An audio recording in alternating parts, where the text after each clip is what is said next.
Welcome to Ego Over Id, the psychology of everything, where we explore the science of what makes us human and the stories that make us feel it. I'm Dr. Austin Attaway, an organizational psychologist, professor, and mental health advocate. Each episode will explore the psychology behind our everyday lives and the complexities of our experiences. Whether you're here to understand yourself, others, or the world around you just a little better, you're in the right place. This is where research meets real life. So grab your coffee, take a breath, and let's dive in.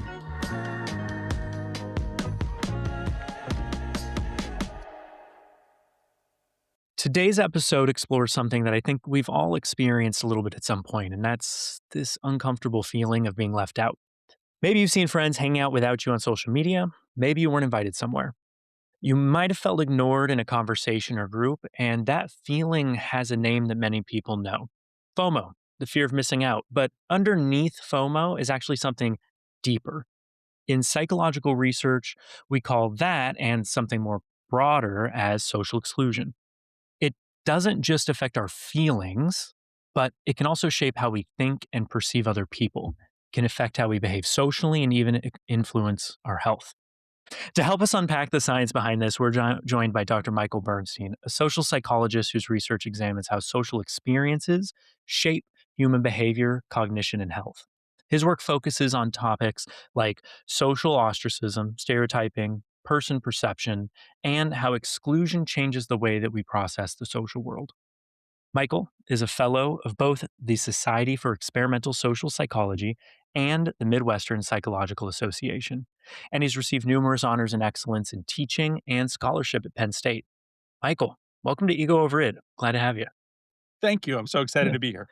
Yeah, I appreciate it. So, social exclusion and this topic of FOMO is such a unique kind of space in psychology and experience. So, I'm really, really curious. How did you get here? What drew you to studying social exclusion?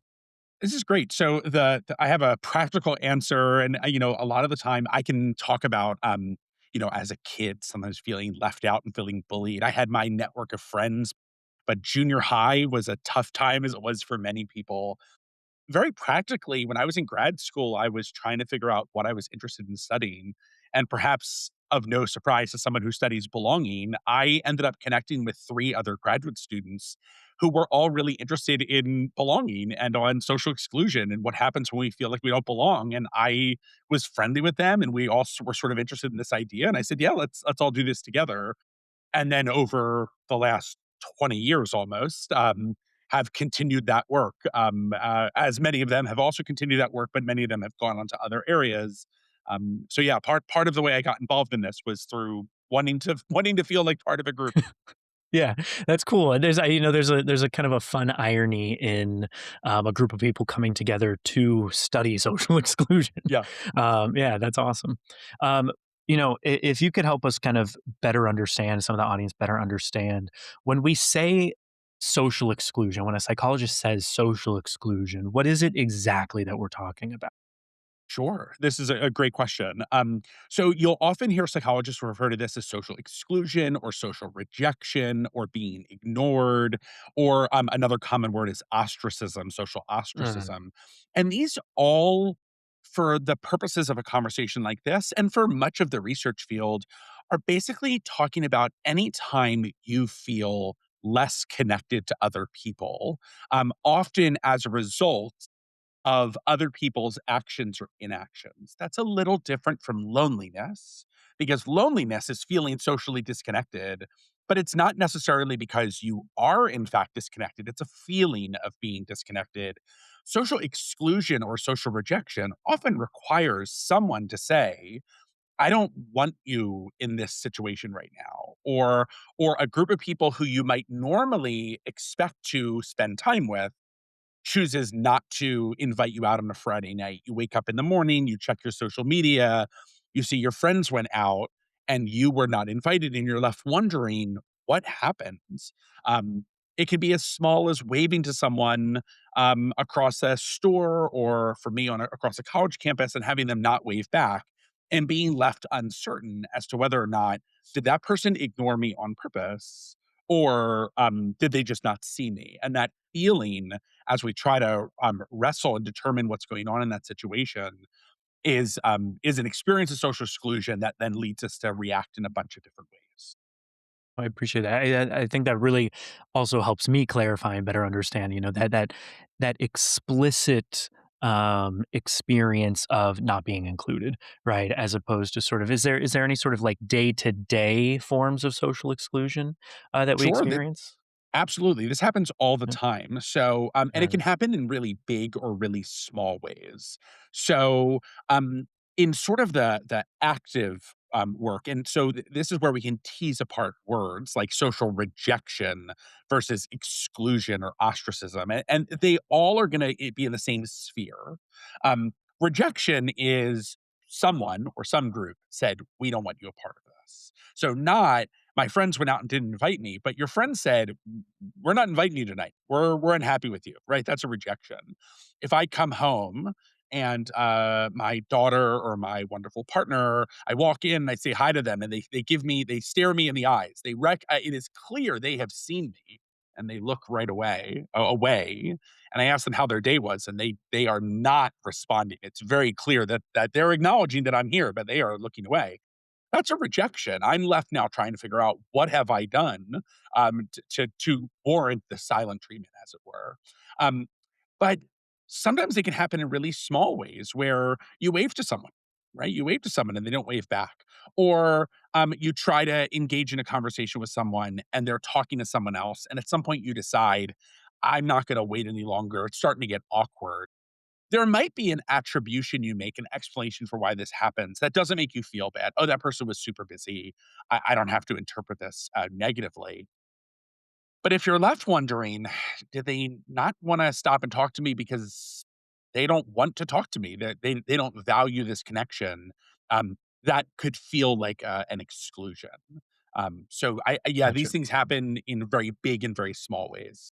Yeah, as you were sort of describing those, I was kind of running through all of the times I've experienced it, even just since the beginning of this year, right? And we work in relatively social settings, big group settings, and yeah, I definitely can see how that's happening, at least weekly, for many people. I understand how belonging and social exclusion are in social psychology kind of a big and very interesting field to study. And we're very social animals. So, is there a specific reason why humans are so sensitive to this idea of exclusion or FOMO? Yeah, this is a fantastic question, and there's actually really good reasons why humans in particular are like this. Um, Humans are an incredibly social species. In terms of animals, we're referred to as a super social species. So we don't just live in groups. We have really specific hierarchies within groups, and we care a lot about who different people in different groups are because our relationships vary and change as a function of who they are. So it's not just family, not family. It's family, it's work colleagues, it's bosses, it's work colleagues who are in one domain of work and then another domain, it's friends. We have very, very complicated social relationships. And so, one reason why it's been theorized that humans feel threats to belonging so strongly and why we value belonging so much is an evolutionary argument that basically humans living in groups were much more likely to survive and reproduce than humans not living in groups. If you think about animals, um, there's lots of animals that are faster than we are. Human beings are not super fast. We're not super tough. We're not super strong. We can't escape easily. Compared to a lot of animals, there's individually, humans are weak in a lot of ways. What humans have that other animals don't, we have language, we have tool usage. There are animals that show usage of some of these things. But one thing that we have that really sets us apart is this group living and coordination with other people. And so as a result, human beings who were very fast to realize I may have done something that pissed off my other group members and that might get me kicked out. those humans were better able to fix their situations, and to try to mend their social bonds. Humans who weren't as good at this, they ended up finding themselves ostracized, to kicked out from the group, and they didn't survive. So that's an evolutionary argument. And then, really briefly, you can also explain this from a non-evolutionary argument, that like groups offer us protection. They offer us a sense of confidence and a sense of certainty.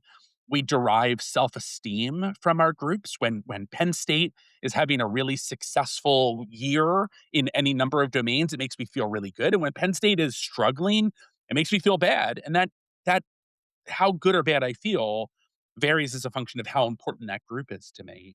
Um, and lastly, when we're uncertain, when we feel like we're not sure what's coming next, we can look to groups to kind of gain that sense of certainty.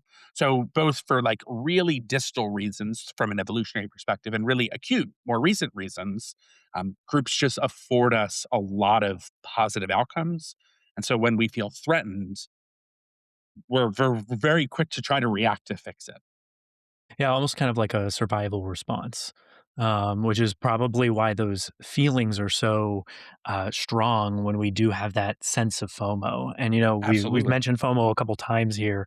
Is there a scientific differentiation from FOMO and social exclusion? Kind of where does FOMO land in this? Sure. So if social exclusion is just this big, broad term to describe feeling less connected to other people, having your sense of belonging threatened, FOMO is that occurrence when you are missing information and you feel as though not having information is leading you to be left out. So I can be rejected by my friends because they're upset with me about something. That's not necessarily FOMO. I apply to a college and the college doesn't accept me. That's not FOMO. That's a rejection. This happens on first dates. It happens on all sorts of situations. But sometimes you're with a group of people and two of them or three of them make an inside joke with each other. And you realize, I don't know why that's funny. And they're all laughing with each other, but you're not sure why that's funny. Or you're new to an organization and you hear everyone talking in what sounds like code, but it's acronyms. This happens at universities all the time, where people they throw around acronyms as though they're common phrasing, that this is a parlance everyone understands. If you're a new person to that organization, you are missing out on information, and this might make you feel like an outsider, make you feel like you're not really part of that group. And so, fear of missing out occurs when you're missing information that other people have and you're concerned that that might cause you to be left out. Or, I'd said another way, when you are worried that by not being at a place that you're missing out on something that will bond people later. Hmm. So when we see, the new hype coffee shop or restaurant on, say, TikTok or Instagram, is that feeling then FOMO because we're sort of missing out on being able to access a place like that? It absolutely can be. So imagine that you had the opportunity to go with friends to a concert and you're unable to make it and your friends are going. Um, that thought of what kinds of experiences are they going to have? What are all the memories they're making? um, at that new coffee shop that you gave the example of, that thought of, if I'm not there, I'm going to miss out on these opportunities. This can cause you to feel like you're going to be later left out of the conversation, left out of that group because you haven't been there. This That's happens with television interesting. shows. This happens with television shows where um, people catch up very quickly on the end of a series because there's a lot of conversation around the series and people want to be part of that conversation. Yeah, I have a friend catching up on The Pit right now, because I'm caught up. Yep. This happened to me and my daughter last year, where we were very late to be watching The Pit. We basically watched it a few months ago, and we Uh-huh. had heard so many good things, we started watching it, and then between you and me, we could not stop watching it. We binged the Same. entire series in, like, a 3 Oh, or 4 day I clocked period. It was for that shift and then was yeah. with them the whole time, yeah. Yes. Yeah. That was basically our experience as well. So I don't have this question, prepared, I'm curious That's fine. about it. Um, so we're kind of talking about in this FOMO setting, missing out on opportunities, memories, missing out on the chance to bond. Is there any research or anything that shows that um, bonding and these social ties are some sort of resource that we kind of try to accumulate and get for ourselves? Yeah, I can't think of something that's necessarily tried to quantify it necessarily, but I Hmm. think you're absolutely right that we are always looking for social connections, and for some Hmm. people, that the amount of social connections they want is different to be satisfied. Some Mm. people need a couple close friends. Some people want lots of close friends, or so there can be variation in what a particular person needs to feel satisfied. Um, but we are always looking for to make social connections, and to make sure our current social connections are at the level we need them or want them to be. And so if we ever feel when I just recently came back from a conference, um, I really like going to conferences aside from all the things I learn and the amazing talks that I see. I like connecting with friends of mine. Some of my closest friends are people I see once to 3 times a year, often at conferences. And so, this is both a professional academic experience that is absolutely true. If I didn't see any of my friends and colleagues, I would still get quite a bit out of the conference.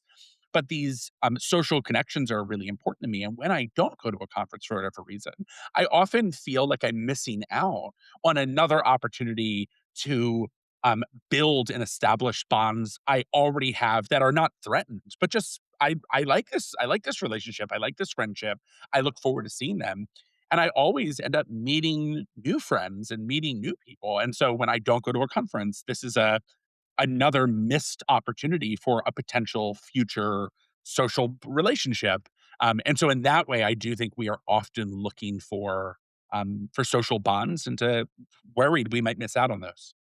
That's cool. Yeah, as you were mentioning that, I feel the exact same way. Is it possible, we mentioned TikTok and some social media aspects of this, and I think there's a lot in sort of the public lexicon around feeling FOMO online, looking at influencers, seeing what's trending. Is there a possibility that individuals are kind of feeling FOMO or they're feeling excluded or they're feeling rejected, even if nobody's intending that for them? Like, Absolutely. Yeah. Unfortunately, the answer is absolutely yes. So social media has many wonderful attributes about social media, but one thing that social media does is give us a appearance of a glimpse into the lives of other people. And I say an appearance because social media, for many people, not for everyone, is highly curated. So some people use social media a lot, some people use it a little, some people put everything out on social media, and some people are really curate the image they put out on social media. And the way you handle social media is sort of up to you. But if social media allows me to see what so many different people I know, friends and otherwise, are doing with their lives. And to the extent that I'm focusing on potentially highly curated examples of what people are doing, this can really give me a sense that I'm missing out on what my life could be. I also now get to see very real things that other people are doing that I wish I was there. I wish I was doing that, and that could really make me feel less belonging, especially if it's a group of people that I feel like I really could have been there with them, and I'm wondering why I wasn't invited. It's one thing to see it happening at a conference I'm not attending. It's another thing to potentially be at that conference and having texted some of those people to say, "Hey, what are you guys doing for dinner?" And I don't hear back. And then I see that they went out and I'm wondering, "Oh, like, why did this happen?" So I think social media can absolutely, facilitate in a negative way, this sort of threat to belonging that we sometimes feel. are there any frameworks, ways of thinking, any recommendations that you have? For me, next time I'm scrolling through and I'm like, hey, I wish I was there and why didn't they invite me? Or now I'm getting a little bit of negative affect, a little bit of negative feelings that I'm starting to ruminate on a little bit, just based off of what I'm scrolling through. Sure. So we know that focusing on social ties, our existing social relationships, can actually make our feelings of rejection much lessened. We can feel quite a bit better. So if I ask you to think about a time you were rejected, this is going to make you feel bad. If I then ask you to think about a close relationship you have, perhaps not surprisingly, this makes you feel better much faster than you would if I had you think about any number of other things. So it's not just a distracting task, it's actually helpful to think about social relationships. I also think that one thing that people sometimes do on social media is start to draw very specific hypothetical conclusions about something that they're actually not sure why something happened, right? We might think the worst of a situation. Oh, I bet I was explicitly not included, rather than this happened spur of the moment and I wasn't around, or they thought about inviting me, but they also knew I had other plans. And so sometimes we make attributions that are very specific and negative. And so trying to remember that we don't have all of the information, and trying to remember that it might not have been done with intention. It might not have been done with any intent to reject. Um, and then also thinking about all the relationships you do have. And if you're feeling rejected by someone um, who you have an existing relationship with, don't be afraid to reach out and say, "Hey, I hope everything's okay." I saw you all went out. I wanna check, is everything okay? If you're sure this wasn't intentional, but you're just feeling less connected, that person's off having a good time and I'm at home sick, that's why they didn't invite me. Don't be afraid to reach out and say, "Can we spend some time together?" Right? To Hmm. express Yeah. what you need in your relationship. Yeah, and that feels like a pretty easy solution. Not making assumptions, double checking, communicating. Yep. It's Yeah. Is amazing. I there mean, this is true, in all of mm, psychology. Communication is, it's the ra underlying piece of is everything. rather important. Yeah, every time I teach a class, whether it's ethics or leadership or change management, it's always communication at the core of everything. Yeah. You mentioned a little bit this idea of the attributions that we make, which is sort of a psychological process. Are there any other sort of first psychological reactions that are happening when we experience exclusion or when we experience being ostracized or rejected? Yeah. So, a whole bunch of really weird things. Part of the reason why I like social rejection so much is just really strange and interesting things happen when we're rejected. So, one of the most obvious ones is that it feels really bad to be rejected. It even feels bad to be rejected when you're rejected by people you don't really want to be a group with. So, just the experience of being rejected, almost without it mattering who you've been rejected by, feels immediately bad. In one particularly famous study, um, people were playing a game online where they were either included in the game or excluded in the game, and people thought they were playing with two other participants, but it was really a computer. And they either are playing the game with two people who are of the same political affiliation as they are. Mm. So if you're a Democrat, you think you're playing with Democrats. If you're a Republican, you think you're playing with Republicans. In another version of the experiment, they think they're playing with two people who are of the opposite political party. So if you're a Democrat, you think you're playing with Republicans. And then in the last condition, the people think they're playing with two members of the KKK, the Ku Klux Klan, Wow. and this is a group that Yeah. I suspect the vast majority of participants Right. are not interested in affiliating with. And nonetheless, when people are rejected, they feel equally bad regardless of who they're playing with. And I Interesting. I suspect that if you Oh, were to ask them, "Why do you feel bad?" People would say, "I don't feel bad, I don't feel," but their immediate visceral response, that, like, couple second response after they realize I'm not being included, feels bad. Um, this is because rejection is really powerful, but we start to recover from that, as we start to think more about the situation, and, a bunch of things happen. We can then become better at reading facial expressions, so we're faster and more accurate at reading facial expressions. My work has shown that you're, really attuned to differences between real and fake smiles. A real smile being very hard to fake and occurring only when you're feeling truly positive about something, whereas a fake smile doesn't have to hide anything nefarious, but it could. So a real smile is going to be a really good indicator that someone's actually feeling good, and that might be a more Interesting. trustworthy person to spend time with. Um, we stereotype less when we are rejected. This is other work that we found that we end up paying much closer attention to individuating features. Again, because relying on stereotypes could cause us to miss out on a good opportunity or walk into a bad opportunity. If I assume that many people have a stereotype that women are particularly caring. Mhm. There's plenty of women who are caring. There's also plenty of men who are caring. If I rely on this stereotype, I might miss cues. I might ignore signals that a particular woman in front of me is not interested in talking and wander myself into another social exclusion. At the same time, if I were to look at a man or a person from a group that is stereotyped as being aggressive, that I might ignore them as a potential partner for reaffiliation, and I might miss out on a really good opportunity. And so, those are some of the ways in which we try to change our behaviors in ways that will facilitate us kind of fixing or mending social relationships. That's really cool. I appreciate you elaborating on that and kind of parsing that out. I had not thought about the psychological effect of kind of discarding stereotypes in how we kind of navigate, these opportunity seeking moments. That's cool. Is there an area of research that you've worked on or that you're familiar with that looks at how exclusion affects our perception of others? I know we're kind of touched on it a little bit there. Yeah. Yeah.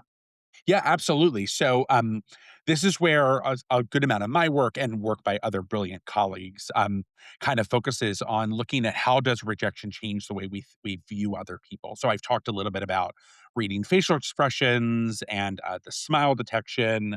Um, there is some work showing that people, when they're rejected, end up mimicking non-consciously the behaviors of other people. So, there's when we're talking to someone and we are in a having a good flow, we end up mimicking the nonverbal behaviors of another person. So when they smile, you smile. When they lean forward, you lean forward, and this is happening non-consciously, and it builds rapport when we're doing this. When we're in a really good flow with someone, we really like them. We're more likely to mimic their behaviors. And rejected people end up doing this non-consciously. Um, uh, and it's theorized they're doing this because it's sort of a response to trying to mend those Hmm. situations. Um, so I think one thing that we're seeing is that we're often primed to look for details in other people that might clue us into whether or not that person's going to be a good future partner for potential affiliation, and also clue us into our current relationships to let me think carefully about what's going on in this current relationship that might help me navigate this problem. Why have I walked into my house and my daughter's given me the silent treatment? What did I forget? What did I do unintentionally that I did to upset her? Um, and so other research shows that we become really good at remembering social information, but at the same time, we become worse at remembering non-social information. And this makes a ton of sense because if I am trying to solve the problem of I'm currently experiencing exclusion, remembering facts that are completely irrelevant to the social situation probably isn't super important right now. But remembering information like, was there a birthday? Was I supposed to, did I promise to bring something home from the grocery store that I forgot? Remembering this socially relevant information suddenly becomes much more.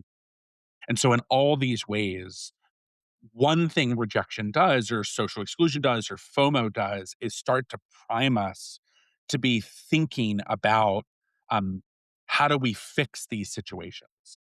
Hmm.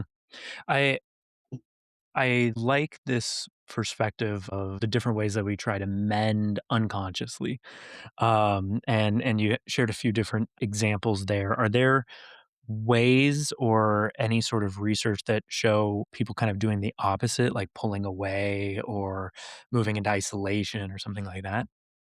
Absolutely. And in fact, where this research started, or where a lot of the research was in the very beginning, was looking at the ways that rejection makes people sort of react aggressively. So there is research that shows that when people are rejected, they often respond aggressively. Certainly to the person who rejected them, that's perhaps not shocking. But there's even research that shows that they often respond aggressively towards third parties, towards bystanders. Excuse me. Um, and so there is work showing that they become more aggressive. There's work showing that they become more interested in solitude and distancing from other individuals. Work showing they become worse at complex cognitive tasks, and work Interesting. showing that they become less able to self-regulate. Um, all of that is in contrast to all the other work that I've described before with all of the ways to get better at stuff. And so, one thing that the field has spent some time doing, and I've done some of this, and work I think the field has to continue to do, is try to figure out under what circumstances does someone become aggressive, and under what circumstances does someone become pro-social, decide to really try to help other people as a means of getting into a group or showing off what a good partner they would be. Um, so a little bit of both happens, and some of this is probably gonna have to do with whether people think there's a chance to mend the relationship. Imagine, imagine I come home to my partner. I'm using my partner and my daughter as an Sure. example. Yeah. I'm very, very fortunate to have really wonderful relationships with both of them. But I come home and my partner's giving me the silent treatment. I have every reason to believe this is not the end of our relationship. That whatever is going on, I may have done something that is warranting this behavior, but I can take some time and think about it and apologize or explain and fix this, and we're going to continue. So I should be very motivated to think about how do I fix this problem and try to engage in behaviors to fix it. At the same time, imagine a relationship that you thought there's nothing that can be done. This might not only not lead you to try to change anything, it might lead you to be really upset, really hurt, and not be ready to try anything with even other people. This is why after breakups, after divorces, it's not uncommon for people to say, I'm just not ready to put myself out there anymore. This is a little bit of solitude seeking. It's protective. And it's a super reasonable and healthy position to be in, especially immediately after a rejection for a limited amount of time. This is a totally normal and healthy response, that no one would be worried about beyond you Right. need some time. Yeah, and I think that's, like you said, it's socially acceptable. It's something that we've kind of all experienced at some point, through our development. As long as we've had the opportunity to have those relationships in the first place, Absolutely. which does kind of lead me into, I want to talk a little bit about the mental health and physical health of individuals. Is there anything around sort of the long term effects of chronic FOMO, chronic exclusion, rejection, on either Yeah. mental health or physical health? Yeah, on both, and Okay. I'll clarify that much of the work that's looked at health, physical and mental health, and feelings of belonging has been related to loneliness. And loneliness is a Mm, little different than rejection because loneliness is the feeling of being disconnected, regardless of whether or not you are in fact disconnected. And regardless of whether or not there is an action that you are focusing on that in that moment made you feel that way. And part of the reason we study loneliness more than we study rejection is loneliness is relatively easy to measure in terms of a personality variable. You can give people at a doctor's office visit a scale with X number of items on how lonely do you feel, and you can relate it to health outcomes. And that's often easier to study in the context of extended health measures that are often conducted over time. And as a result, that's why loneliness has been predominantly studied. But there is research that shows that people who are more lonely, who have less social connections, have generally worse physical and mental health. They're often heal and recover less quickly from illnesses. And there is research that suggests that in the moment, experience of social rejection can have health outcomes. There's colleagues of mine in the field have shown that rejection can change our neurological responses to physical and emotional pain. And there's work looking at chronic rejection, people who don't report being lonely, but report, I am regularly being rejected. I am regularly being excluded. Also have worse physical health and mental health outcomes. I think the body of literature is looking at loneliness, this sense of not having enough social connection. But I suspect that acute social rejections can really throw people off their game, both from a mental health and a physical health perspective. Yeah. Yeah, I appreciate that. And you mentioned pain, and I'm curious, are we as human beings when we're rejected or excluded or ostracized even experiencing pain as we understand pain? It's a great question. There is a part of the brain called the dorsal anterior cingulate cortex, the DACC, and this part of the brain's job is to detect when something in the environment requires you to shift from kind of coasting to thinking really, really, really carefully about things. And this often manifests during pain experiences. You step on a Lego and that hurts, and your DACC activates immediately. Immediately. And then you're experiencing pain and you're trying to calm yourself down, another part of the brain activates called the right ventral prefrontal cortex. And that's the part of the brain that, as it's doing its job more, you're getting control over your emotions, right? You're getting your control over your emotions.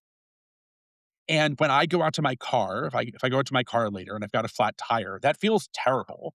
But these parts of my brain don't activate. This isn't a bad mood detector. This is a pain detector and a pain regulator. And interestingly, when you are rejected, the DACC goes off and the right Interesting. ventral prefrontal cortex goes off when you're Huh. rejected. And the more people say they're upset, the more the right ventral prefrontal cortex is activated.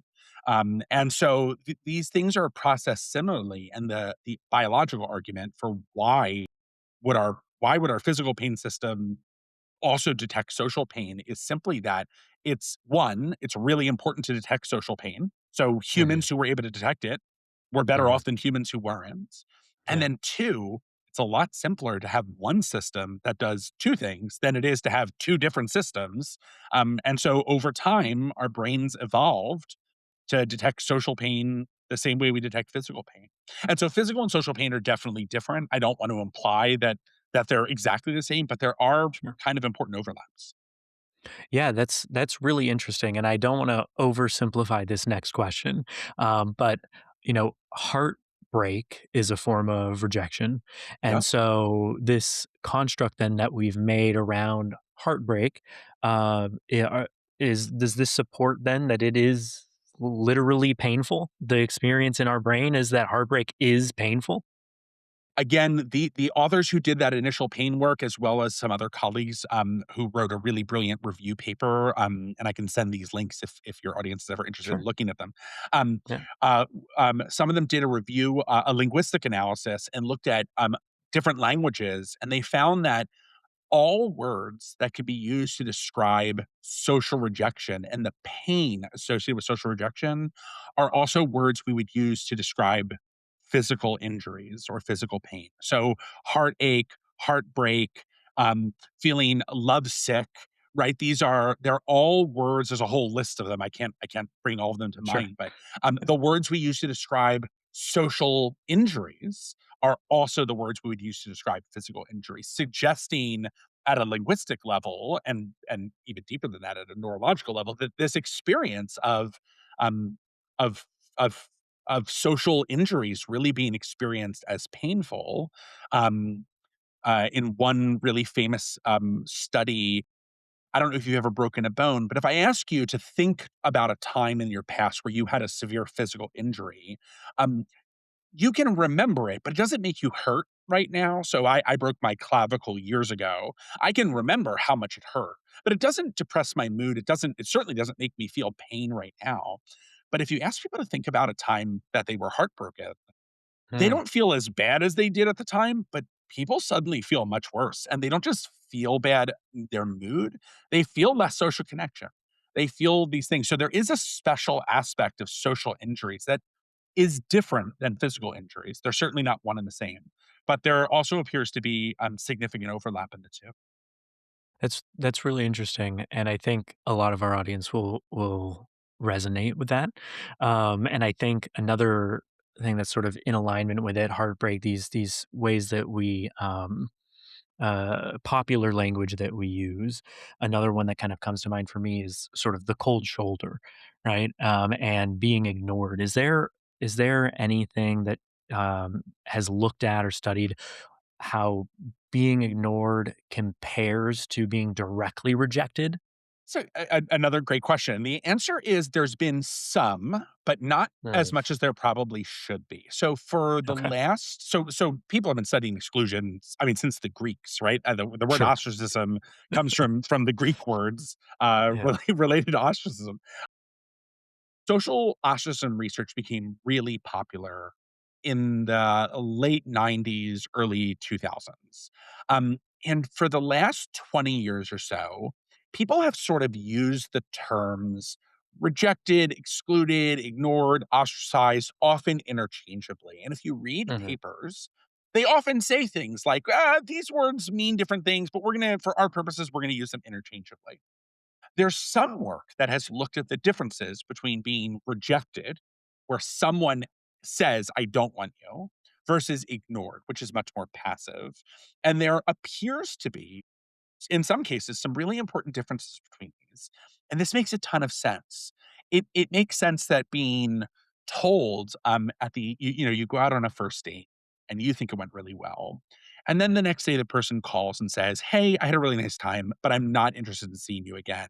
Romantically, I wish you nothing but the best." That's a rejection. That's an Right. active event where someone said, "I don't want to see you anymore." Even if they did it very nicely. That's different than being ghosted, right? Ghosted is when someone just vanishes. They stop communicating and you never know what happens. They both have the same end result, which is I'm not seeing that person again.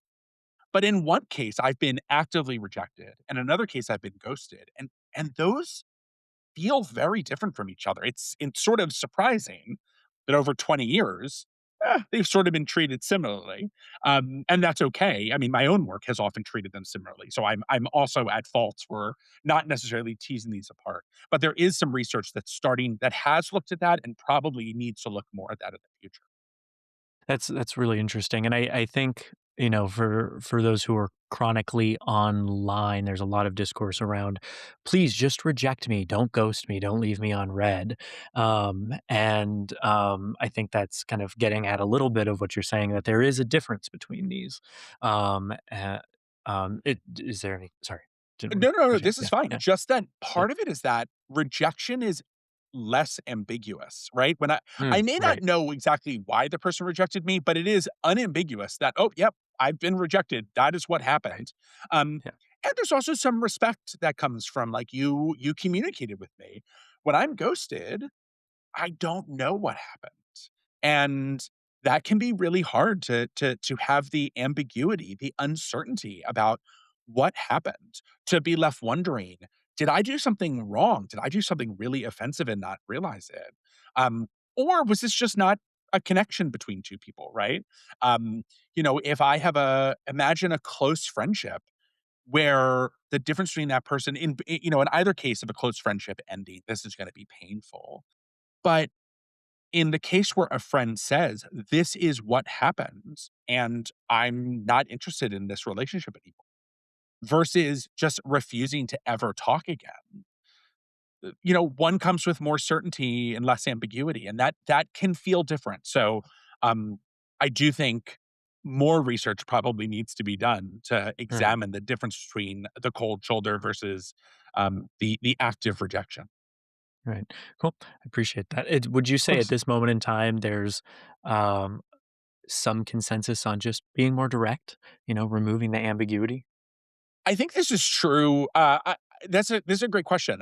I don't think or very few people in social psychology have done research looking at how do people respond to rejection when they have a clear attribution. We have a little bit of work on this, but I do think that even though I can't think of a paper that has directly tested what you just suggested, I Mhm. think that almost certainly has to be the case. That even if it stings more in the moment, because the downside of no ambiguity is I can't ignore it. I can't say, "Oh, maybe they're gonna message me tomorrow. Maybe it's not so bad. Maybe I'm just waiting. I just have to wait a little longer." So the directness does eliminate any ambiguity, and sometimes ambiguity might be able to be helpful. I think that it probably helps with healing, um, Mm. and with moving on, and I suspect in other literatures outside of rejection that there's probably a lot of research suggesting that directness is generally a much better solution than the more ambiguous outcomes. Yeah, that reminds me of one of the areas that I study. So I study organizational justice, and one of those factors is informational justice. And so one of those areas that I've researched and studied is in informational justice, applicant rejections, applicant reactions to rejections. And so most of the time, if you're less ambiguous, very direct in providing that rejection, the perception of the organization is much more positive than if you give an ambiguous response or a ghosting response. And Yeah. I imagine that carries over quite a bit to personal relationships too. Yeah, I Yeah, suspect on average, you're absolutely yep, right, the directness will generally yeah, be perceived better, especially long. yeah, cool. I want to, just take a moment and give you a space to tackle any myths or, misinformation out there for anything that you think, that you hear students mention or that you see online that kind of just either get your blood boiling, get you a little frustrated. Yeah, what myths do we wanna bust? I think I think there's probably a whole bunch of things, and some of them may not feel like myths, but they're just common misperceptions that people have. So one is that it is super normal to feel sometimes rejected and to feel like maybe I'm not belonging. I think that oftentimes when someone is having these feelings, they look around and everyone else appears to be smiling and happy and they have friends, they're sitting with people, they're talking with people, they're getting invited places. I see their social media, they're doing things. And so my perception of myself is that I'm the one person who's feeling this way. But what I'm forgetting is that other people may be perceiving me the same way because I'm hiding how I'm feeling. And so it's very common. I think it's atypical for someone to say, I never feel rejected. I always feel my social connections are being met. Even in really healthy relationships, it's not uncommon to have moments of feeling disconnected, either because you're just not feeling as connected, you and your friends or your partners just are having trouble lining up, or because your friend or partner or family member did something that was hurtful, maybe unintentionally, but there was an active, they forgot my birthday, or they just treated me kind of in they blew me off, and that really hurt. So I think one thing to remember is that if you're feeling this way, um, it's quite possibly normal relative to how other people are also feeling. That's not to say that it can't be feeling more than you should be, and so I always encourage people to check in with other people, close friends if they are able to. Therapists are fantastic. I recommend therapy for everyone. I don't care. You feel I like you're agree. struggling a little bit, go to therapy. You feel like life is Yep, great, go to therapy. Like therapy is I good for completely agree with everyone. that. Yeah, Yeah, therapy is really good for everyone. I also think that the social media thing is a really important thing to remember. What we talked about earlier, that just because other people's lives appear to be incredibly amazing and perfect on social media doesn't necessarily mean that's what their lives are. And we, as having 100% access to our own lives, often are comparing ourselves to other people's lives. And it's an unfair comparison because I have complete access to my own life and only what you're choosing to show me. And so if I'm comparing those, it can feel really terrible. Like, wow, that person's life is just so much better than mine. Um, we all have down periods. Some people have really wonderful up and long lasting up periods, but um, social media can be really challenging to compare our lives where we have full access to other people's lives, which you only have what they're curating. And so I think, my daughter's a teenager right now, and she has some limited access to social media. Not as much as she would like, but perhaps Sure. a little bit more than we would like. Um, Yeah. I really want her and her friends to think about that, like, what you're seeing online is not always the 100% accurate representations of a person's life, and that's okay. You don't have to give 100% of yourself online either, but then don't compare what's going on in your life to what the curated version's online, and to talk to people and share how you're feeling, because I think most people will be pleasantly surprised by hearing other people say, "Oh, I have the same feelings sometimes. Sometimes I feel like I don't belong, or I don't feel I feel disconnected from others." Absolutely, and I think I think there's a lot of great points in what you just said, and also hearing people who are in positions like ourselves as professors and researchers, right? Even saying, "Yeah, we have down periods. I feel excluded sometimes, right? We get rejected.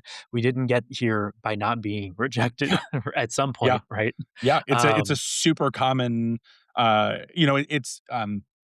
Kip Williams is a scholar from Purdue who recently retired. He's a significant scholar in the rejection literature, and he talks about rejection as an omnipresent experience throughout our lives, and it is. It's something that, people experience throughout their entire lives. There are periods where I think it's peak in kind of peak developmental periods during childhood, young adulthood, college, it gets less. We have some data showing it's less as you get older, partly because you also have fewer social interactions with people as you get older. I think back to when you and I were in college or grad school, we had far more social ties than we do now. But this is common. It happens throughout our lives, and so it's not surprising that yeah, people feel rejected sometimes. It's because we are.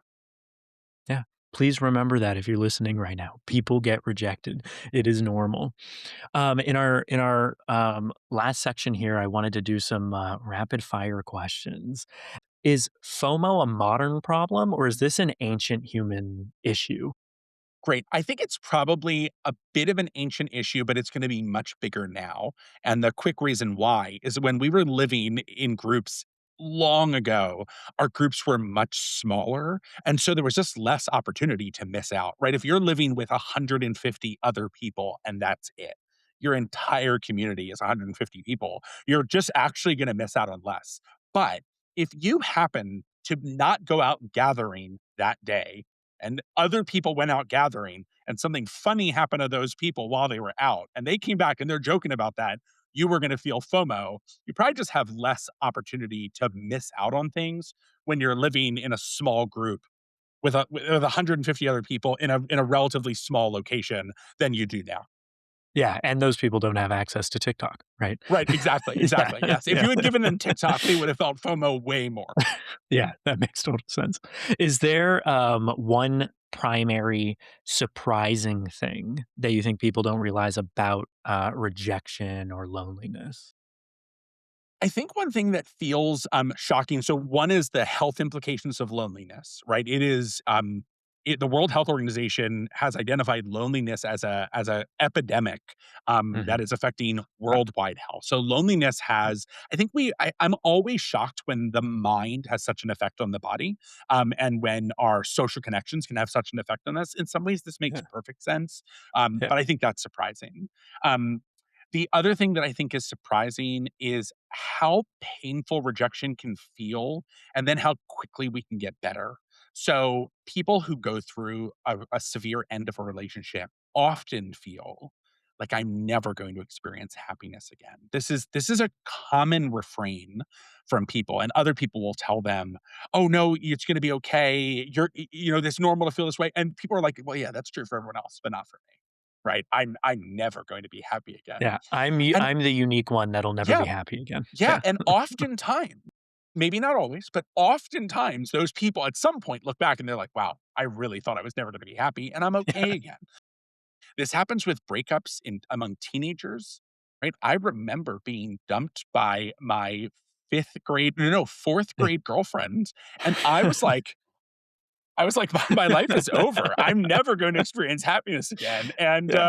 And it's because of our brains are so hardwired to hyper respond to rejection because at some point being rejected could have been a death sentence, when we were living in small groups that now we're still primed for that overreaction. And so I think people are often surprised by um, how bad it can feel and then how relatively quickly it can get better. But time unfortunately does help quite a bit with healing wounds. Good to know.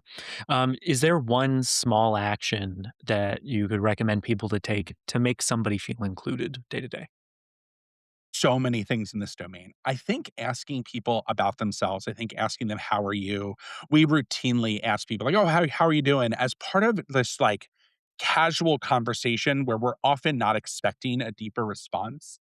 I think showing people real individualized attention that often doesn't require a ton of time. Um, talking to your friend or colleague and saying, "How's everything going?" And they say, "Oh, I'm good." And so, but really, take 30 seconds. Tell me what's going on in your life these days. I'd love to know. Making people feel centered, making people feel validated, um, I think is a really strong way and doesn't take a lot of extra time. And the cool thing about this is when you do this to other people, they do it back to you in return, not just in the moment, but over time because they start to feel valued by you. And this then leads them to want to find out more about you and check in with you more. And so this is a way to really build very quick rapport with people and make people feel really, as silly as it sounds, really special. Yeah, I love that point because it's something that I feel that I've started to do since becoming a professor. You know, during office hours, student comes in, "How's it going?" "Oh, it's good." And well, how's it actually going? Yeah. How are you actually feeling today? Or with staff, just kind of doing that check in, and it definitely seems to have a sort of ripple effect, which is great. Yeah. Um, yeah, does social media overall support belonging or hurt it? What do you think? This is tough. This is tough, and it's also tough to Yeah. disentangle social media from, like, all of the other unrelated things. Right, So, right. I think this depends a lot on how you use it. So, Mhm. I have lots of people who I have become close friends with through social media. It is not uncommon for me to go to a conference and be talking to someone for the first time and first time in person and realize, "Oh, I've known you for a while now online. I feel like I know you."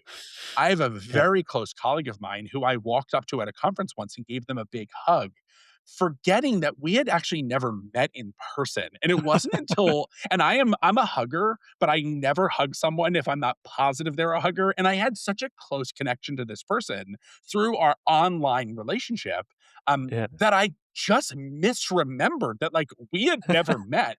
And and it wasn't until later that I was like, "Oh my gosh, I hugged that person and I've never met them before." And everything was fine. The 2 were Of this course. was years ago, we're very close friends now. Sure. Um, Yeah, but, I think if you're using social media to build social connections, I think social media is great for social belonging. I think if you're using social media to compare your life to everyone else's life, and you're using social media as a means of comparing your social connections to the apparent other people's social connections, I think social media can be really damaging. So, unfortunately, I'll say that it really depends on how you're using it, and encourage people to use it to build social connections or to use it for whatever other reasons you have it, and then don't use it to compare your life too much to other people's lives. yeah. Cool, thank you. Well, Michael, this has really been a really great conversation. I hope that the audience has found a lot of value in it, and I think it really does touch, every single human life. This need to belong, and how we kind of grapple with FOMO and rejection. I think one of the biggest takeaways from today, at least for myself, is that connection isn't this luxury thing. It's this thing that we really are psychologically wired for. Like we were talking about how this is evolutionarily relative to our lives. Is there before we wrap, is there anything that listeners can go to follow up more with you on your research? Anything you want to highlight from yourself? Sure. So, if Yeah, people who have questions are always welcome to reach out. I'm very active on email. So feel free to go to my website. If you were to Google my name plus Penn State University or Penn State Abington, you'll find me without an issue. Feel free to and we'll email have it in the me. show notes. Perfect, perfect. Yeah, Yeah, feel free to reach out. Um, I can also make some book recommendations, that are kind of Please. both popular press and more academic books, but, just pay attention to other people and try to put yourself out there and yeah. Yeah, thank you. I appreciate it. And thank you again for joining us on Ego Overrid here. For everybody listening, if you enjoyed the episode, please do like and follow the podcast. Share it with somebody who you think might find it helpful. Maybe share out any of the other episodes as well. We really try to focus on taking psychological research from experts like Dr. Bernstein to focus on the psychology behind everyday life. So until next time, thank you for joining us on Ego Overrid.